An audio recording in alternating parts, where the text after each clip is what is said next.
Part two to this, I'm going to be able to share. Whiteness and anti-blackness, white psychopathology, collective psychosis, and trauma in America, which recently ranked #1 in Amazon's new book collectors releases, and I'm pretty sure you can get it right there at the conference. Please do so. He's the author and executive producer of the docu-series Diagnosing Whiteness and Anti-Blackness, White Psychopathology, Collective Psychosis, and Trauma in America. Get on his email list. It's a 10-part video series, and he's the founder of Blackademics, a nonprofit organization that provides educational experiences and opportunities to educators, lawyers, healthcare professionals, and the larger population. So Dante is a historian, scholar, public speaker, thought leader, facilitator, and coach, and he has worked and consulted for more than 15 years as a human resource management professional. He's won multiple awards. In 2024, he was awarded the Higher Education Diversity, Equity, and Inclusion Leadership Award by the National Association of Diversity Officers in Higher Education. And I have had the great privilege and honor of co-leading with Dante over the last several years, and can say with all sincerity that I have never experienced anyone hold a container for a group like Dante does. And he allows the deepest and most courageous honesty in participants from all points on the racial spectrum. Dante honored me by asking me to write the foreword to his new book, and has honored me again by asking me to read it to you. I will do so now and then turn it over to him. I am white. As I read Diagnosing Whiteness and Anti-Blackness by Dante King, I come across terms such as white sociopath, malignant diabolical psychopathy, and white malignant narcissism. One may reasonably ask, how does that make you feel as a white person? And I can answer with sincerity that I feel recognition and relief. I even feel excited and empowered. Why? Recognition because Dante describes a racial orientation inculcated within me at an early age and continually reinforced throughout my life. Relieved because these words break white racial taboos and directly name white sociopathy. Excited because to receive a diagnosis is the first step toward a cure. I feel empowered because I can move past unproductive and self-serving feelings such as guilt and shame. I did not choose to be conditioned into this disorder. I would never have accepted had I been given that choice. Dante's analysis is not about me, but Dante's analysis is about me, but it isn't personal. That understanding is actually liberating as it frees me from defensiveness, hurt, anger, and denial. It renders my self-focus moot. I am left ready to challenge white sociopathy within myself, my fellow white people, and society as a whole.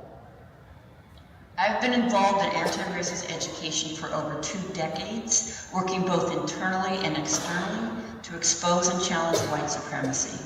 I could not have done that without deep mentorship from Black people and other people of color. That mentorship required me to break with my conditioning and see value in having relationships across race. As a white woman, I was not raised to know or love or see Dante King. What a tragic loss that would have been if I had not made the changes in my life that would bring us into relationship. Dante is among the most powerful teachers I have had the honor to learn from. I hold the deepest sense of awe for his brilliance, compassion, commitment, and courage. Dante does not tip around white fragility, bending over backwards so as not to upset our delicate sensibilities and set up our rage. Yet, as Marguerite Malloy testifies, Dante's directness exacts a very high toll. To be Black in the US is to carry a heavy allostatic load due to the chronic stress of white sociopathy. To be Black in the US and continually speak truth to power is to amplify that load, as well as to amplify the risk of violence. I implore my fellow white people to open your hearts, allow Dante's message in, and feel the urgency. As our country moves ever closer to renewed legal and social entrenchment of white supremacy, our humanity is at stake. We too have an investment in ending this devastating form of mental illness, which so profoundly limits our capacity for full and moral lives. To any of my Black brothers and sisters, I hope to remind you that regardless of the lies we keep repeating, you are not and have never been the problem. I thank you for your attention. I turn it over to my beloved brother, Dante. It comes with a lot of criticism, antagonism, and vitriol. So thank you so much. I'm honored to be connected to you in a relationship and to be here. So it's been impressive upon me that we have 60 minutes, so I'm going to just jump right in. I want to make sure that people understand some of my folks, that will become clear as I move on or into my talk. But I am raising this morning, and really throughout my work holistically, the experiences of people who have been characterized as and or labeled as Black. And so that includes not only African people, African American people, the people who are Afro-Latino, who are Afro-Indigenous, such as my great-grandmother, and really speaking to people's experiences who have been racialized into the construct of being identified as Black, phenotypically, because they have melanin in their skin. Does that make sense? And so, even within the Latino or Latina or Latina construct, it's important to racialize within that construct because the experiences of Afro-Latinos is much different than the experiences of phenotypically white presenting Latinos. Does that make sense? Okay, do I have Afro-Latinos in the house? Okay, so we're going to get this started, and so I'm going to share with you, I'm going to use to start a conceptual framework by Dr. Frances Cress Welsing. I'm going to allow her to explain it to you, even though she's been dead for a number of years. I'm going to feature an interview of this very brilliant Black woman giving an interview about her conceptual framework. She was actually fired from Howard University in the mid-1970s for this framework, and then we're going to work from it. So turn to the person next to you and say, he's going to share the framework. He's going to share the framework. And then we're going to work from it. And we're going to work from it. Turn to your other neighbor and say, and we're going to learn from it. And we're going to learn from it. Okay. System, white supremacy being the compensation for white genetic recessivity. So I'm going to give some examples that really highlight this, and I'm going to start with the institution of religion. But let me go back because, let me just see. Here we go. Would we consider, for example, the intersection of the influence that white supremacy has in all of these areas of our lives? I'm going to deal with initially the intersections of religion, of war, of politics, legality, and also education and religion. Like this is all wrapped up in there. So, let me just go. Okay. How many of you are familiar with the American Toleration Act of 1649? Okay. Who would like to tell the audience what it said? Who raised their hand? Please stand up. Or someone, whoever stood up, or raised their hands, please stand up. No one. The reason I'm doing this on purpose too, because I have white people that are like, oh yeah, I'm familiar with this, but then when you ask them to recite it, they can never tell you. So if you're sitting next to a white person that says, I've heard of this before, point them out. So I can point them out so I can invite them to go read it. Okay. So the American Toleration Act looked like this. For as much as in a well-governed and Christian commonwealth, matters concerning religion and the honor of God ought to be in the first place to be taken into serious consideration and endeavored to be settled.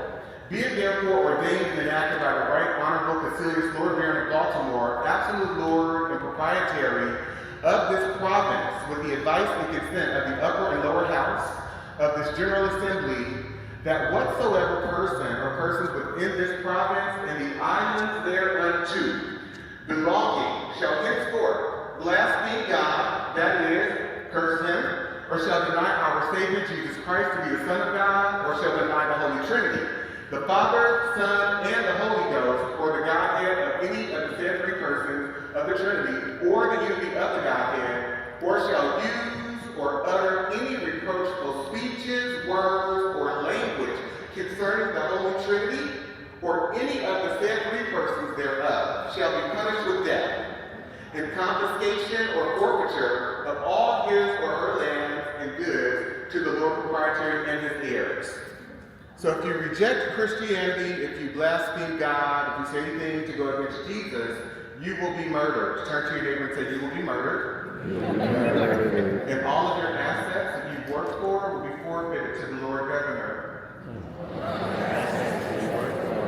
Forfeited to the Lord Governor. How many of you will resist Christianity at this juncture in time? And please don't raise your hand, because most of you won't even go to a riot or a protest. So if you expect me to believe you, I don't. None of us would. So we have to understand that the weaponization of white religion, of European religion, and how it's been used as warfare, not just psychologically, but physically. I think it's very important too to understand in this what I refer to as the conversion laws. I'll give an example of just one. This is 1667, and it says, whereas the doubts have risen, where the children that are slaves by birth, by the charity and piety of their owners, made partakers of the blessed sacrament of baptism, should by virtue of their baptism be made free. It is enacted and declared by this grand assembly and the authority thereof, that the conferring of baptism does not alter the condition of the person as to his bondage or freedom, that diverse masters free from this doubt may more carefully endeavor the propagation of Christianity by permitting children, those slaves, or those of greater growth capable to be admitted to that sacrament. So prior to this law, Christianity came with the benefit of freedom. And after this law, it did still for people who were considered free and European. But if you were enslaved, an indigenous person or an African person, that characteristic of freedom, no, is no longer there. So they went about baptizing indigenous people, converting African people, and they could baptize them, but what this law said is you will be baptized and made Christian, but you will not be free. Does that make sense? So how many of you understand that anti-blackness sits at the heart of white morality? Anti-blackness, say this with me, turn to your neighbor and say, anti-blackness sits at the heart of white morality. And I'm going to go to another, so this is the law that gave white Christians gave to other Christian folk. This is under the English, this is in Virginia, to be able to murder black people with impunity. And here's how it reads. It's called the Casual Killing Act. Turn to your neighbor and say, it's not malicious killing, it's casual killing.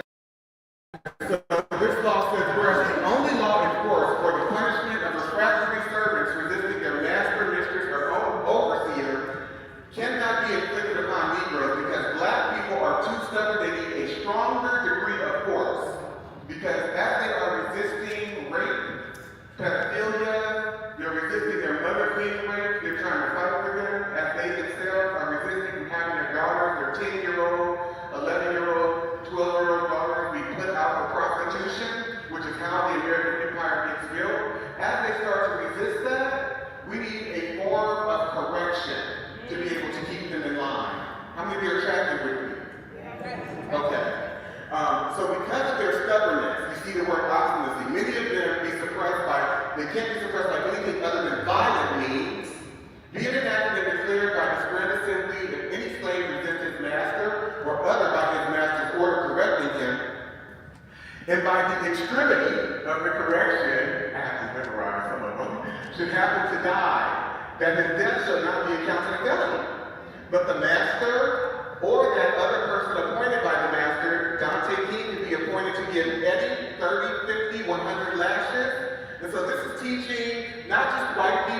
to think about and how to relate to and deal with Black people is also shaping the foundations of what becomes the Black community.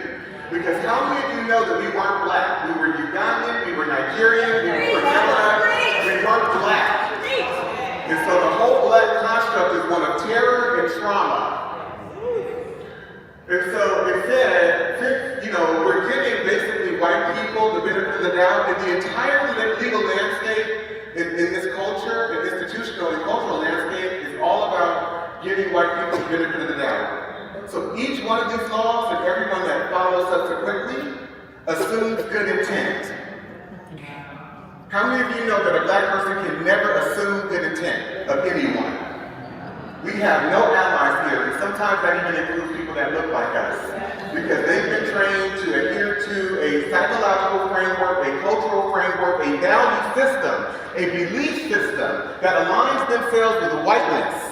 And so I have to understand and size up very quickly and accurately who in the room is doing their work. Because even Black people cater to white comfort and seek validation from white people and other non-Black people, and they see a valuelessness when it comes to other Black people. So I have to stay away from those Blacks.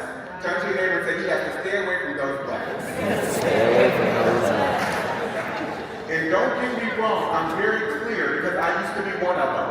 And I'm in recovery. And I still struggle with be or can be given the circumstance or whatever. But I'm working on myself. And so I'm inviting all of you, as I am too, to be on this journey of recovery from white supremacy. Recovery from anti-blackness. So I'd like you to turn to your neighbor really briefly and just share. What's your initial reaction to some of the examples that I just shared? I'll give you 30 seconds each. Person, just one. A reaction? No one? Okay. You are taking us to church. Synagogue. What am I missing? Temple. Mosque. You are bringing us knowledge to empower us and to help us believe and receive that we are connected to a feeling that we ain't crazy. Look here.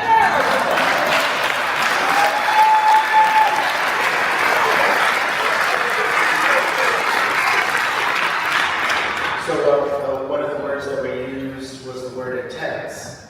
And I asked, well, why would you use that word? And then as they shared, what was coming up for me is I need to ground myself when once again I'm shown something that I was not allowed to see. And so as I begin to see these and continually unpack these moments, it's not about getting upset and angry anymore. I'm grounding down and I'm allowing myself to go on my journey of healing, because that is what I need. So thank you.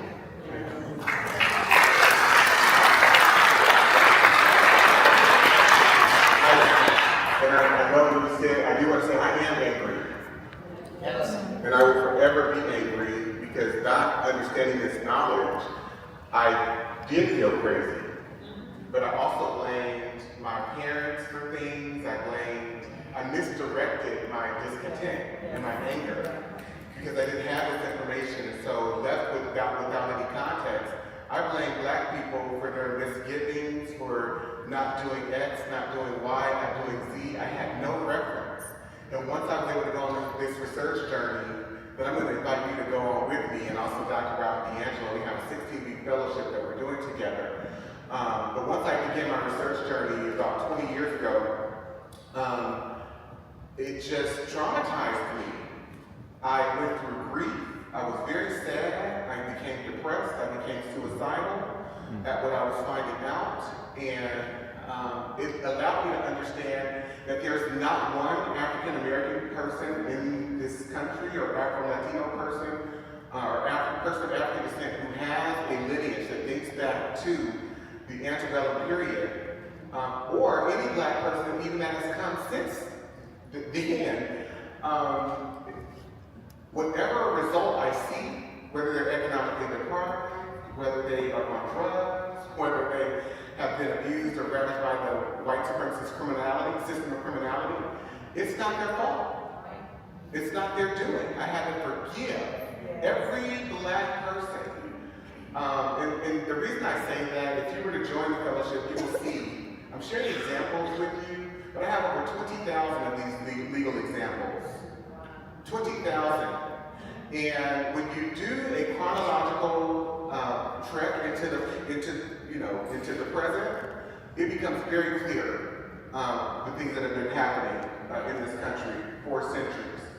So, that said, I'm going to go to 1672. Turn to your neighbor and say 1672. 1672. And I'm not going to go through this all the way because it's pretty long. It says, for as much as it hath been manifested to this grand assembly that many Negroes have lately been and now are out in rebellion in sundry parts of this country, and that no means have yet been found for, I don't know what's going on, but for the apprehension and suppression of them, from whom many mischiefs of very dangerous consequence may arise to the country, if either other Negroes, Indians, or servants should happen to slide forth and join with them, for prevention of which be it enacted by the governor, council, and burgesses of this grand assembly, and by the authority thereof, that if any Negro, mulatto, Indian slave, or servant for life run away, and shall be pursued by the warrant or human cry, it shall and may be lawful for any person who shall endeavor to take them upon the resistance of such Negro, mulatto, Indian slave, or servant for life, to kill or wound him or them so resisting. So turn to your neighbor and say, violence is an institution of white America. Genocide is an institution of white America. Turn to your other neighbor and say, what happens to a people? What happens to a people? When it is programmed into them, that they can murder willfully, without cause, but based on a presumption or assumption that they are in fear.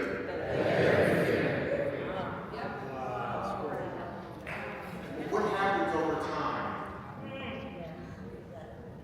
How many of you see that the humanity and the emotionality, empathy, and compassion is being regulated out of white people? By show of hands. Okay. It also goes further. And if it happened that such Negro, mulatto, Indian slave, or servant for life do die of any wound in such their resistance received, the master or owner of such shall receive satisfaction from the public. You're going to be paid by the public taxes. If your Negro or Indian slave or servant for life, mulatto, happens to be killed, turn to your neighbor and say, if you're white, turn to your neighbor and say, white person, you don't lose out. It's a win-win all the way around. So how many of you see the inhumanity of white capitalism? Okay. And then I'm going to nuance this just a little bit, but I'm going to go down to the bottom. And it is further enacted by the authority aforesaid that all such Negroes and slaves shall be valued at 4,500 pounds of tobacco and casks apiece, and Indians at 3,000 pounds of tobacco and casks apiece. Who is it worth more to kill? Turn to your neighbor and say, who is it worth more to kill? Ask them. Black people. And we're going to add into this, and it is further enacted that the neighboring Indians do and hereby are required and enjoined to seize and apprehend all runaways whatsoever that shall happen to come amongst them, and to bring them before some justice of the peace, who upon receipt of such servant, slave, or slaves from the Indians shall take unto the said Indians for a recompense 20 arms length of roanoke or the value thereof in goods as the Indians shall like up. So we're going to commission pretty much white presenting indigenous people, Indian people, and that becomes clear too because they begin to write this into the law. who they're talking about. So phenotypically, if you were a person of Indian descent or indigenous descent, and you look like you have African blood in you, they would call you mestizo, or they would identify you as black during this particular period. And so, phenotypically white-presenting indigenous people, we're commissioning you to go after and target phenotypically Afro-indigenous people, African people, and African black people who are here in the colony. How many of you get this? This is very nuanced, and it's important that we racialize always, understanding that racism in America is a color caste system. Turn to your neighbor and say, it is a color caste system. This is the Preventing Negro Insurrection Act. How many of you would be angry over the last 50, 60 years, leading up to 1680, if you were black, based on just a few examples I shared with you? How many of you would be angry? And so black people start to organize, Angolans and others that they are bringing in from the western strip of Africa. And so they implement this Preventing Negro Insurrections Act. And here's what they say. Whereas the frequent meeting of considerable numbers of Negro slaves under pretense of feast and burial is judged of dangerous consequence. We don't want them eating breakfast, lunch, or dinner. We don't want them attending funerals because they are attempting to organize and resist. How many of you see this? Okay. Be it enacted by the King's most excellent majesty by and with the consent of the General Assembly, and it is hereby enacted by the authority aforesaid, that from and after the publication of this law, it shall not be lawful for any Negro or other slave. I'm going to repeat that. For any Negro. Turn to your neighbor and say, we are not just talking about those who were enslaved. Those who were enslaved. We are talking about all Negroes. All Negroes. And so the institutionality, the cultural fabric, the cultural psychology, and the legality of America and all of its institutions are inherently anti-black. This has less to do with slavery and the institution of enslavement than it does anti-blackness. Does that make sense? Yes. And I'm going to break this down just a little bit more. So, be it enacted by the King's most excellent majesty by and with the consent of the General Assembly, and it is hereby enacted by the authority aforesaid, that from and after the publication of this law, it shall not be lawful for any Negro or other slave to carry or arm himself with any club, staff, gun, sword, or any other weapon of defense or offense, nor to go or depart from his master's ground without a certificate from his master, mistress, or overseer. And such permission not to be granted but upon particular and necessary occasion. So everywhere a black person goes, they have to be able to justify and explain and rationalize to a white person why they are there. And how many of us have to do that right now? And yes, even at this conference. I won't speak to it, but people ask me, are you okay? And it's not to be helpful. And every Negro or slave for offending, not having a certificate, as After said, shall be sent to the next constable, who is hereby enjoined and required to give the said Negro 20 lashes on his bare back, will lay on, and so send home to his said master, mistress, or overseer. And it is further enacted by the authority aforesaid that any Negro or other slave shall presume or lift up his hand in opposition against any Christian in the European context, shall for every such offense, upon due proof made thereof by the oath of the party before a magistrate, having received 30 lashes on his bare back, will lay on. And so you can't even express your discontent as a black person, because whatever that white person thinks of you as an individual or the collective group, they can destroy you. They can have you murdered. And so this right here literally is speaking to black people that decided to push back or defend themselves. But right now, in this context today, I'm not safe if I go and work for an institution. Because I've got to deal with Susie, Katie, Karen, Becky policing me. I've got to deal with what Tom and Peter thinks about me and whether I'm adhering to the standards of white standards of professionalism. And so I suffer from, and we all do, experience and suffer from a chronic anxiety. Because black safety depends on the white mind, what any one person thinks about us at any given moment. And so we're never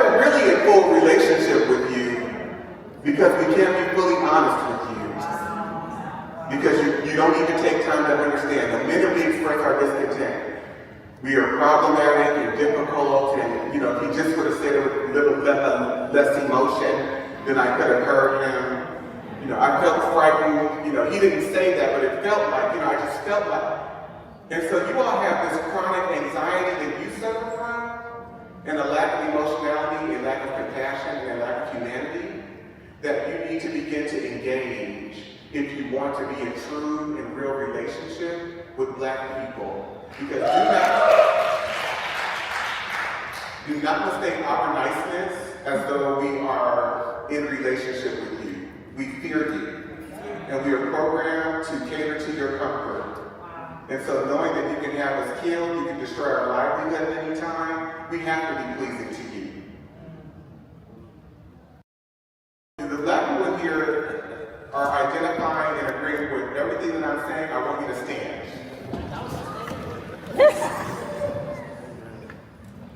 So you can see I'm not just speaking for myself. I don't even know most of these people that are standing, and yet we have this shared experience. Thank y'all so much. I want you to know I love you and I see you, especially the Black women in this room, because you never have gotten the recognition and the appreciation that you deserve, and I honor you.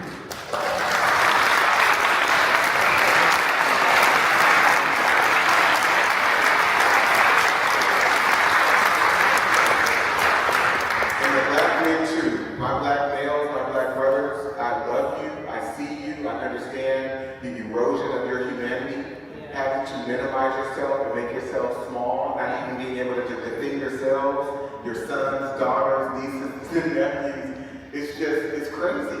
So I just want to say that. And I would not be standing here today had it not been for my mom, who I worship her when she was my first role model. And my dad, I love my dad too.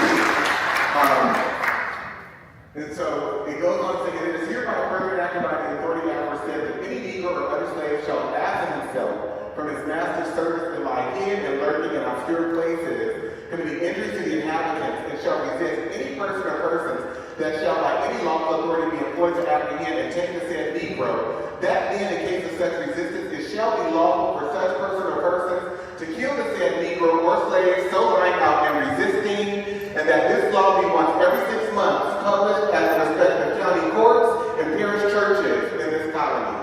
And so guess what? Stand up for me, white people. Please stand up for me.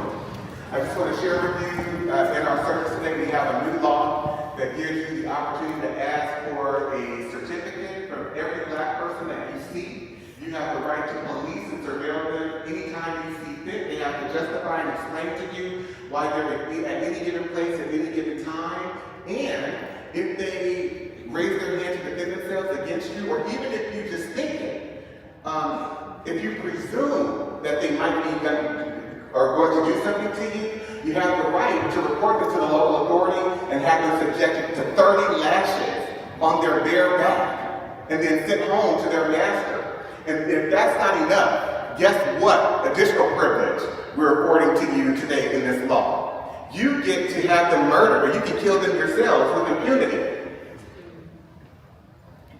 What great privilege. And so now, after this announcement, we're going to have communion, we're going to have some grape juice, and then we're going to pray, because God has given us this authority. How does that privilege feel?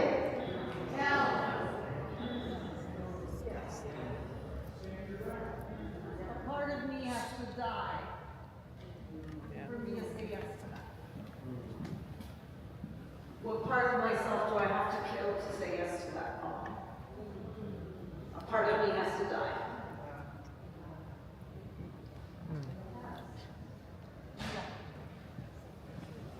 Or you can have a seat.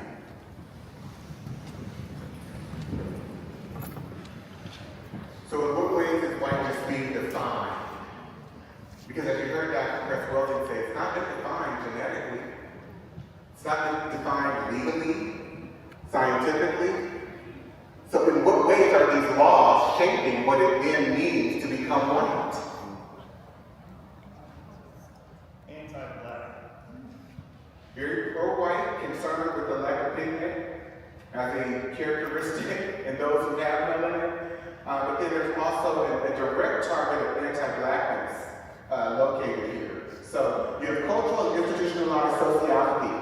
which equals psychopathy.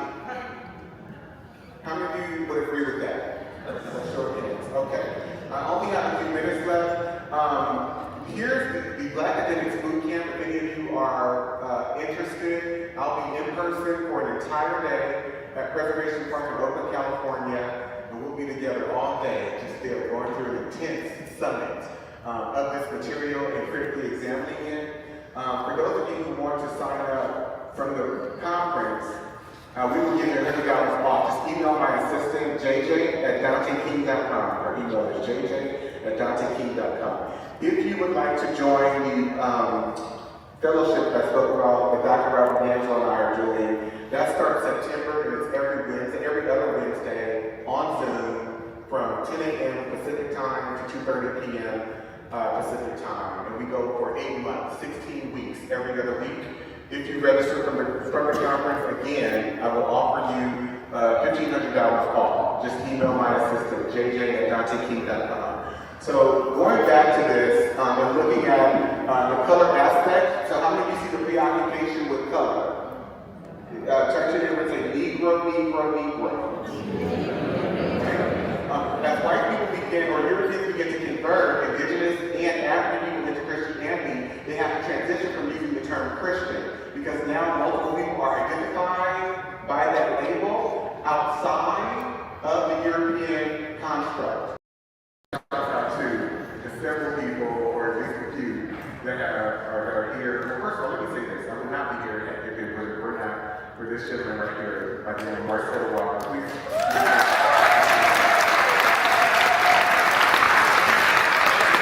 And my other assistant, who just handles my whole life. I call her my second mortgage after him. She's not here, but she's just incredible. I want to give some recognition to Dr. Marcus Campbell and Dr. Pat Savage, who are here. If we can give them a round of applause.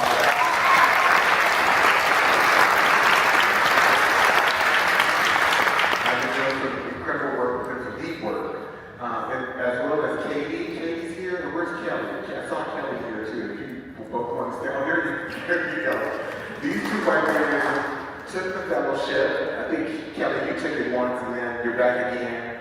So she's taken it the second time, and we've just been building community and healing together, transforming together. So, thank you all.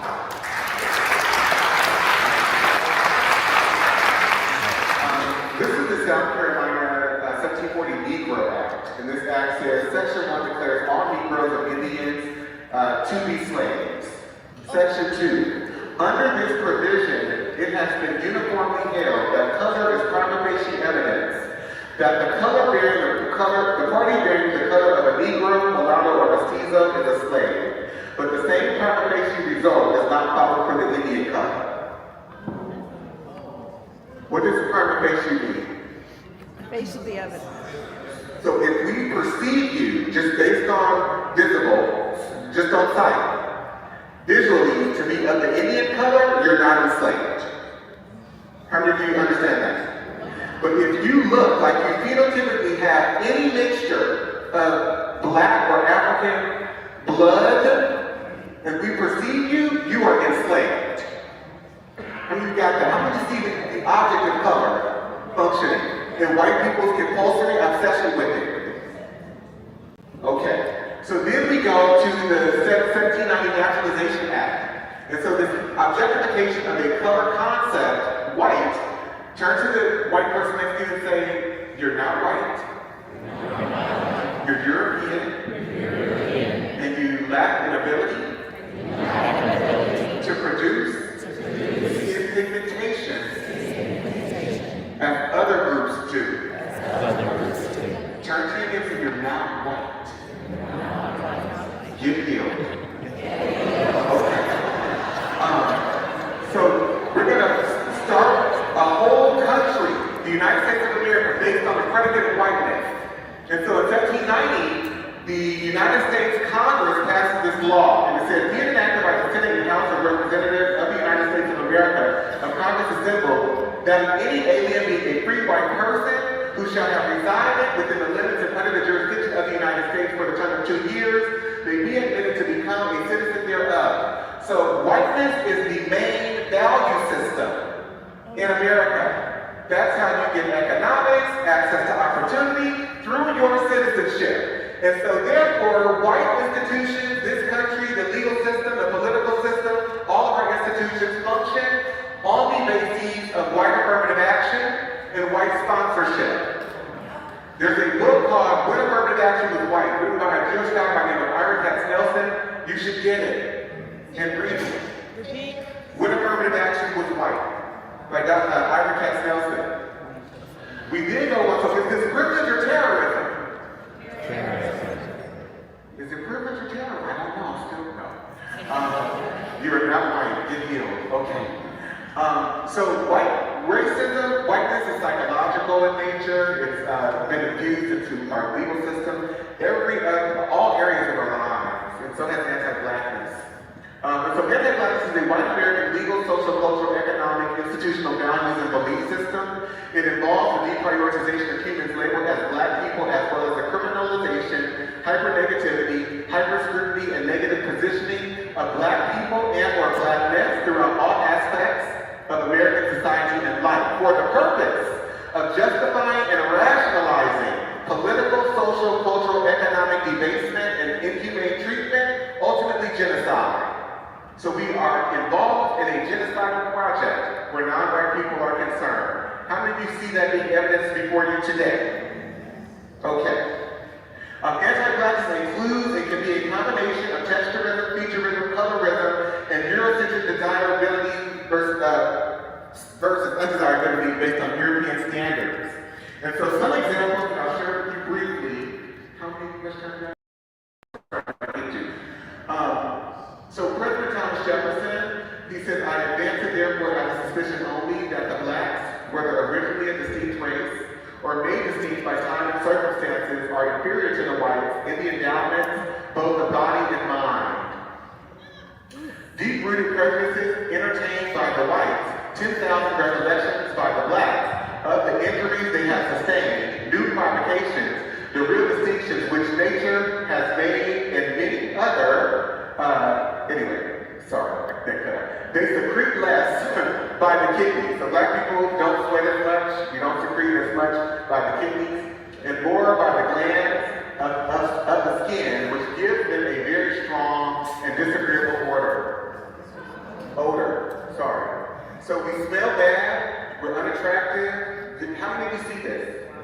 Okay. President Abraham Lincoln, he says, I will say then that I am not, nor ever have been in favor of bringing about in any way the social and political equality of the white and black races, that I am not, nor ever have been in favor of making voters or jurors of Negroes, nor of qualifying them to hold office, nor to intermarry with white people. And I will say in addition to this, that there is a mythical difference between the white and black races, which I believe will forever forbid the two races living together on terms of social and political equality. And inasmuch as they cannot so live while they do remain together, there must be the position of superior and inferior, and I, as much as any other man, am in favor of having the superior position assigned to the white race. How many of you are seeing more and more white people's obsession with whiteness? By show of hands. Turn to your neighbor. This is not about being American. This is about being white American.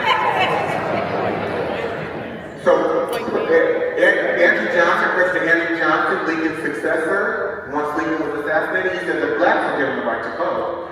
That would place every splay-footed, bandy-shaped, humpback, thick-lipped, flat-nosed, woolly-headed, ebon-colored Negro in the country upon an equality with the poor white man. As long as I am president, this will be a country for white men and a government for white men.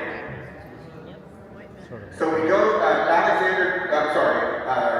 Einstein, he said that racism is a disease of white people in 1946. White malignant narcissism, extreme arrogance and self-centeredness, disregards feelings and needs of others, manipulates, uses, and exploits others for personal gain or pleasure, possesses an extreme need for power, exacts revenge against others upon critique, fantasizes about ways to gain more power or dominance over others, lacks conscience, regret,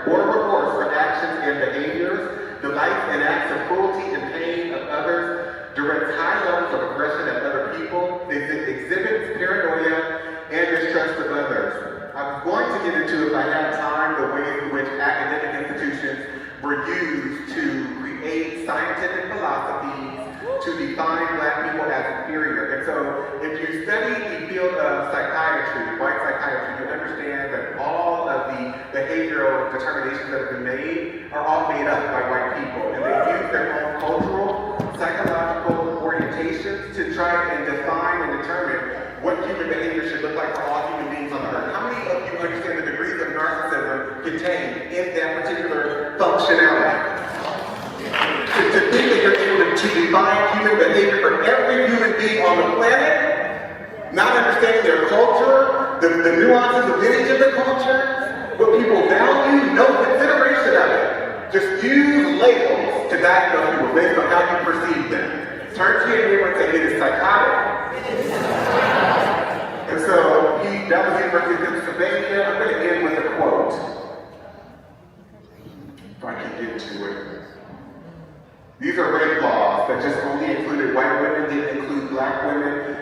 White men were not criminalized in most states for rape. Every prototype that they mentioned for rape in these laws has to do with a Black male. And I'll just share a few examples with you about this. This is Celia, who murdered her 65-year-old master, Robert Newsom, in 1855. And when the judge handed down the instructions for the jury, here's what the judge said. If Newsom was in the habit of having intercourse with the defendant, who was his slave, and went to her cabin on the night he was killed to have intercourse with her, or for any other purpose, and while standing, he was in the floor talking to her, she struck him with a stick, which was a dangerous weapon, and knocked him down, and struck him again after he fell, and killed him by either blow. It is murder in the first degree. So if he was in the habit of raping her, he should have just been able to do it. And it's murder in the first degree. How many of you understand the white psychology, the logic behind this? The standard of reasonableness. Thank you, Alan. So I'm gonna move on. The crime of rape does not exist in this state between African slaves. Our laws recognize no marital status as between slaves. Their sexual intercourse is left to be regulated by their owners. The regulations of law as to the white race on the subject of sexual intercourse do not and cannot, for obvious reasons, apply to slaves. Their intercourse is promiscuous, and the violation of a female slave by a male slave would be a mere assault and battery.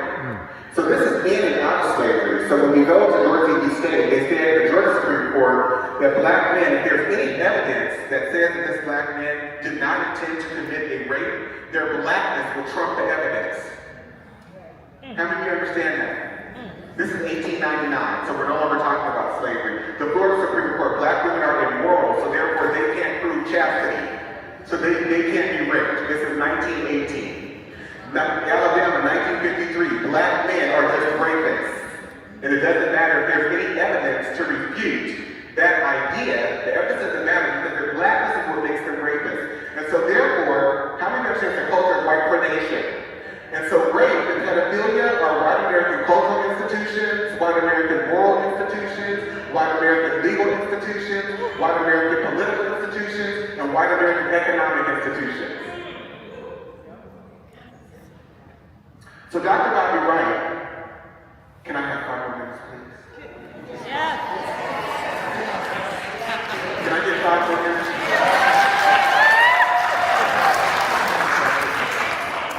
Look short. Okay, short. He's Jay the Stair. So in his seminal work, the Psychopathic Racial Personality, Dr. Wright analyzed the behavior of European Americans toward African Americans through the lens of psychopathy. He proposed that the historical and ongoing mistreatment of African Americans by European Americans is not simply a matter of prejudice or ignorance, but it is indicative of a deep-seated psychological condition. Key characteristics. Wright argued that the defining traits of the psychopathic racial personality include an absence of empathy, a disregard for the humanity of others, deceitfulness, and a persistent pattern of exploiting and oppressing African Americans. He believed that these traits are manifested in institutionalized racism, systemic violence, and cultural domination. So Dr. Bobby Wright writes in this pamphlet, in their relationship with the Black race, whites are psychopaths, and their behavior represents an underlying biologically transmitted proclivity with roots deep in their evolutionary history. The psychopath is an individual who is constantly in conflict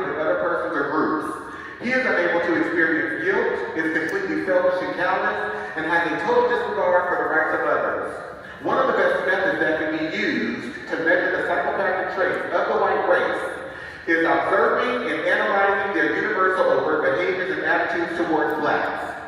Psychopaths simply ignore the concept of right and wrong.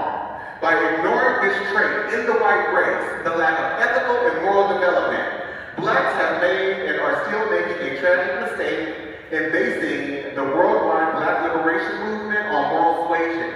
It is pathological for blacks to keep attempting to use moral suasion on a people who have no morality, where race is the variable. I want to end with this though. Black and brown people, you have ingested this just as much as white people have. Because you strive in your quest for progress to be just like white people. And so this extends to you. You've been trained to be psychotic. You've been trained to be delusional. Because how many of you are hearing this history for the first time? So many of these examples, by show of hands. The specifics of it. I want you to stand. How many of you are hearing it for the first time? And I'm just to say, everyone in this room is, in terms of the specific examples. I'm sure you can have my presentation. That means you've been living within a delusion. Because you've not known what has gotten you here to this moment. And so you've been living in a delusional state. And so if white people have been trained to be sociopathic and psychopathic where black people are concerned, that is true for you too. Because everything that they believe, you believe. Everything that they value in terms of their educational system, language, logic, all our cultural norms, standards, you brought into that too. So you have to do your own work and start your own journey. Thank you so much for having us.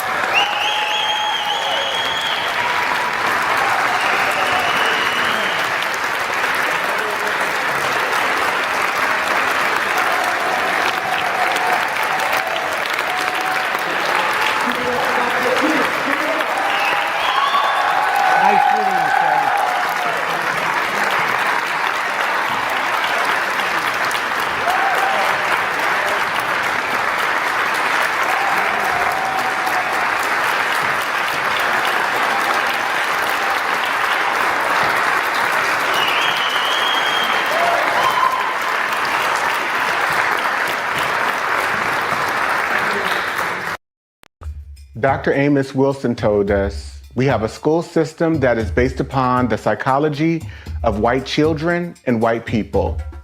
If we are trying to educate our children in that system, they are bound to fail.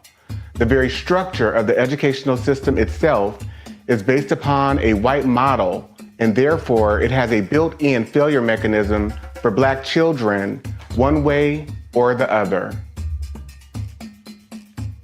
Dr. Bobby Wright told us, in their relationship with the black race, whites are psychopaths, and their behavior represents an underlying biologically transmitted proclivity with roots deep in their evolutionary history. The psychopath is an individual who is constantly in conflict with other persons or groups. He is unable to experience guilt, is completely selfish and callous, and has a total disregard for the rights of others. One of the best methods that can be used to measure the psychopathic traits of the white race is observing and analyzing their universal overt behaviors and attitudes towards black people. Psychopaths simply ignore the concept of right and wrong. By ignoring this trait in the white race, the lack of ethical and moral development, blacks have made and are still making a tragic mistake in basing the worldwide black liberation movement on moral suasion.